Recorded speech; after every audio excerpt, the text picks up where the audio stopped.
안녕하십니까. 제임스 문입니다. 여덟 번째 내용, 마지막 내용이 되겠네요. 거주 공간과 관련된 내용인데요.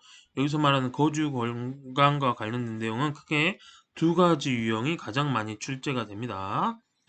첫 번째는 도시 내부 구조. 도시 내부 구조라는 건 도심, 부도심, 주변 지역, 이런 것들을 가지고 출제하는 거죠. 실제 서울의 사례라든지 부산의 사례라든지 혹은 대구의 사례라든지 이런 것들로 출제되는 경우라고 보시면 되고요. 두 번째는 대도시권과 관련된 문제. 그래서 대도시와 위성도시와 또는 촌락지역과 이렇게 좀 구분하거나 이 위성도시를 수도권이라고 한다면 1기 신도시, 2기 신도시로 좀 나눠서 구분하는 문제 이런 것들이 가장 출제가 많이 된다라고 보시면 되겠습니다. 그러면 문항을 살펴보면서 확인하도록 하죠. 20번 문제, 이 문제 같은 경우는 도시 내부 구조 문제죠. 그래서 도심과 부도심, 그 다음에 주변 지역을 찾으시면 되겠는데요. 여기 해당하는 구는 중구입니다. 한가운데 중구가 있죠. 그 다음에 강남구가 있고요. 세 번째, 저 위에 있는 구는 사실 여기 있는 노원구가 더 많이 출제되긴 하지만 여기서는 그 옆에 있는 도봉구가 출제됐네요. 그래서 중구는 도심 역할, 강남구는 부도심 역할, 플러스 주변 지역까지 섞여 있는 곳, 인구도 많다라는 거죠. 그 다음에 도봉구는 대표적인 주변 지역의 성격을 갖는 내용이라고 보시면 되겠습니다. 그러면 가부터 가나다를 찾을 건데 누가 뭐라 해도 지역 내 통근 통학 인구 비율이 높으며 통근 통학 인구가 적은 곳이 도심이겠죠. 왜? 그 지역은 상주 인구가 적은 곳이니까. 그래서 가에 도심을 줄게요. 도심에다가 중구를 줄 거예요. 그런데 이제 다가 남았습니다. 다는 어때요? 통근 통학 인구도 많고 그 지역 내에 통근 통학 인구 비율도 많고 일자리도 많고 인구 많은 곳. 그러면 아까 말했던 부도심 성격과 주변 지역 성격이 같이 있는 다가 강남구가 돼야 되고요. 나가 이제 지역 내에서 통근 통학 인구 비율이 적은 주변 지역의 특성이 강한 도봉구를 줘야 된다라는 거죠. 그래서 이 문제 같은 경우는 강남구가 부도심 성격과 주변 지역 성격을 같이 가지고 있는 걸 아냐라는 문제, 이걸 확인하기 위한 문항이라고 보시면 됩니다. 기억갑니다. 가는 나보다 중구는 도봉구에 비해서 주간 인구 지수가 높겠죠. 도심이니까 낮에는 사람 많다라는 거예요. 두 번째, 당연히 중구는 도봉구보다 상업 지역의 평균 지가가 높겠죠. 근데 초등학교 학생 수, 중구 사람이 없는데 초등학교 학생 수 많겠어요. 틀렸고요. 도봉구랑 강남구 중에서 금융기관은 당연히 강남구에 더 많겠죠. 그래서 정답 몇 번? 1번이 정답인 문제였습니다. 이 문제는 쉽게 말하면 강남구를 알면 가나다 구분이 가능하고요. 보기 같은 경우는 굉장히 좀 평이하게 나오지 않았나 싶은 문제였네요. 두 번째, 역시 마찬가지로 도시 내부 구조 문제인데 앞에서 살펴본 문제와 달리 이 문제 같은 경우는 서울특별시 내에서 공업이 발달한 구들이 좀 나와 있으니 살펴보도록 하겠습니다. 우선 첫 번째 여기 강남 서초 라인입니다. 그럼 여기는 뭐야? 방금 말했듯이 부도심 플러스 주변 지역 성격. 여기는 노원 도봉 라인. 여기는 그냥 말 그대로 주변 지역 성격인데 주변 지역 중에서도 주거기 있는 거 관련된 주변 지역. 여기 금천구와 구로구예요. 여기 위쪽에 있는 게 구로구고요. 아래쪽에 있는 금천구입니다. 금천 구로 라인. 여기는 주변 지역인데 어떤 성격? 공업, 제조업이 발달한 성격이야. 일자리가 조금 있는 동네야. 그러면 가볼게요. 이 중에서 생산자 서비스 사업체 수가 많다. 해당 지역은 뭐가 많다는 거예요? 쉽게 말하면 회사 이런 게 많다라는 거잖아. 그래서 가에 들어갈 건 뭐예요? 강남 서초지. 강남 서초. 그러면서 상주 인구도 많아요. 그렇죠. 두 번째, 다 같은 경우는 생산자 서비스 사업체 적어. 회사는 적어. 그런데 뭐는 많아? 상주 인구는 많아. 그래서 여기가 뭐야? 노원 도봉 라인. 그럼 나머지 나가 뭐예요? 상주 인구 이 중에 제일 적은 거. 주거 기능이 발달한 특성은 없었으니까 이 주변 지역 아까 주거 기능이고 위에 주거 기능이니까 나에 들어갈 건 금천 구로 라인이 되겠죠. 그럼 보기 1번부터 갑니다. 금천 구로구가 설마 강남 서초보다 땅값이 비쌀까? 아니죠. 두 번째, 제조업 사업체 수. 금천 구로가 공업 발달한 지역이라 했으니까 요게 정답이네요. 3번, 통근통학 유입인구가 노원 도봉이 많을까? 아니죠. 여기 일자리 없으니까 적으니까 떠나는 거야. 유출인구가 많은 거예요. 그 다음에 네 번째 다는 노원 도봉은 어디 금천구로보다 주거인구가 높을까? 아니야. 방금 말했듯이 노원 도봉은 일자리 적어. 주거인구 낮게 나타나야지. 지역 내 총 생산 뭐 우선 노원 도봉이 아까 말했듯이 회사 적은 지역이니까 다가 꼴등해야 되죠. 다가 제일 낮아야 돼요.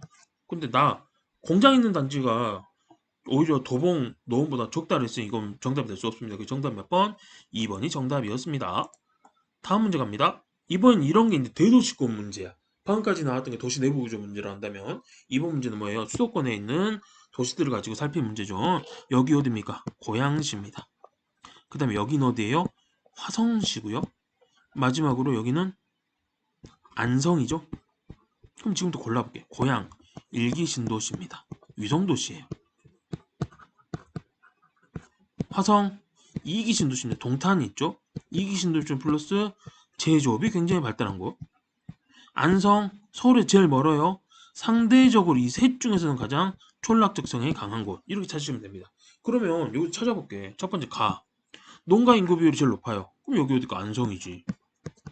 두 번째, 이 둘 중에 서울로 통근 통학 인구 비율이 높대. 위성도시인 성격이면서 서울이랑 가까운 다가 고향이죠. 그럼 나는 뭐야? 화성. 뭐 찾는데 어려움이 없는 문제여야 됩니다. 1번.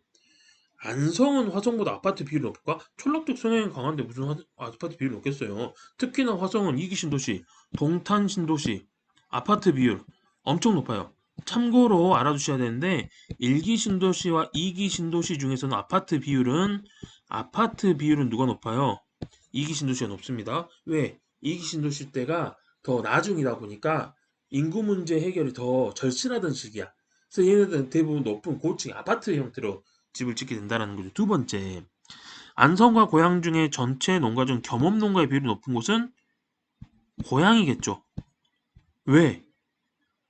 겸업 농가라는 건 분명히 뭐예요?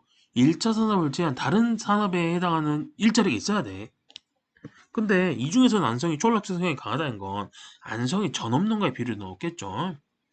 그 다음에 세 번째 갑니다. 나는 화성은 안성보다 유소년층 인구 비율이 높을 거래요. 유소년층 인구 비율이 높다는 건 뭐예요? 청장년층의 비율이 높아야지 유소년층 인구 비율도 높아지겠죠. 애를 낳을 수 있는 엄마 아빠가 많은 동네니까. 그래서 정답 몇 번? 3번입니다. 네 번째, 제조업 종사할 수는 이 중에서 당연히 어디 화성이 제일 많아야 되고요. 나와 다는 일기신도시 있다는데 나와 다는 둘 다?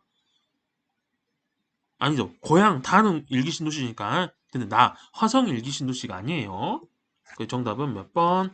4번이 정답이에요. 참고로 일기신도시 선생님이 두 군데만 기억을 하라고 그랬어요. 분당, 이게 성남이죠. 그 다음에 어디? 일산, 고양이죠.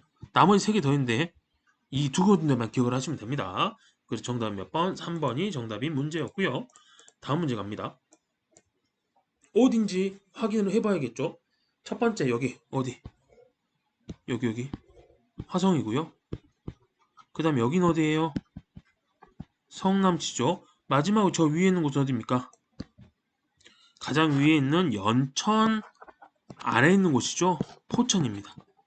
사실 포천을 정확하게 아느냐를 묻기보다는 성남과 화성이랑 비슷해 포천이 인구가 많지 않고 촌락적 성향이 높은 곳 뭐 이런 걸 물어봤겠죠.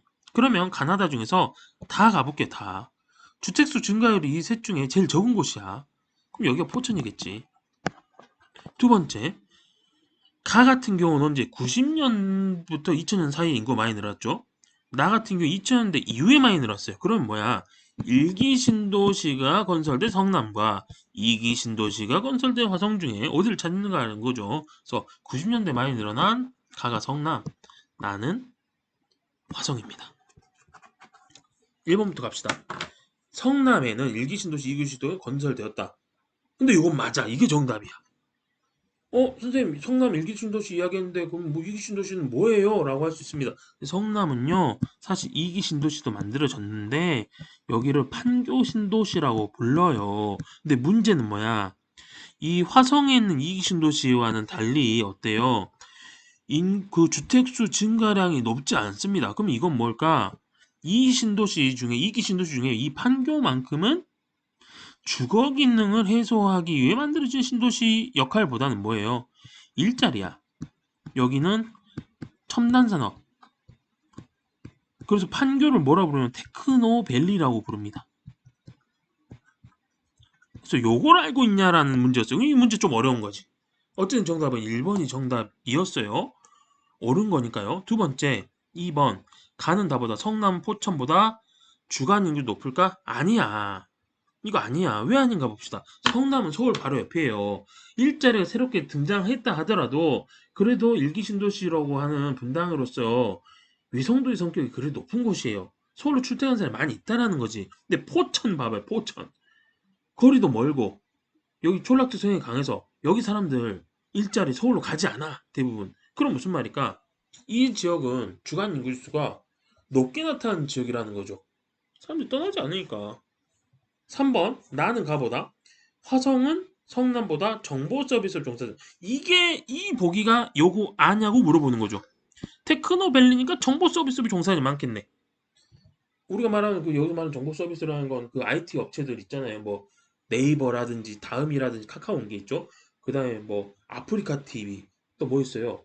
그 안랩 이거 뭐 V3 만드는 거 있죠. 뭐 이런 회사들이 어디 그다음에 게임 만드는 회사들 NC소프트를 비롯해서 각종 게임 회사들도 어디 이 성남 판교에 많이 있다라는 겁니다.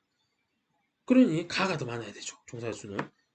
네 번째, 나는 다보다 농가 인구 비율이 높대. 아까 포천이 촌락적 성향이 강하니까 비율, 농가 인구 비율은 포천이 더 많아야 되고요. 제조업 종사할 수는 화성이 제일 많습니다.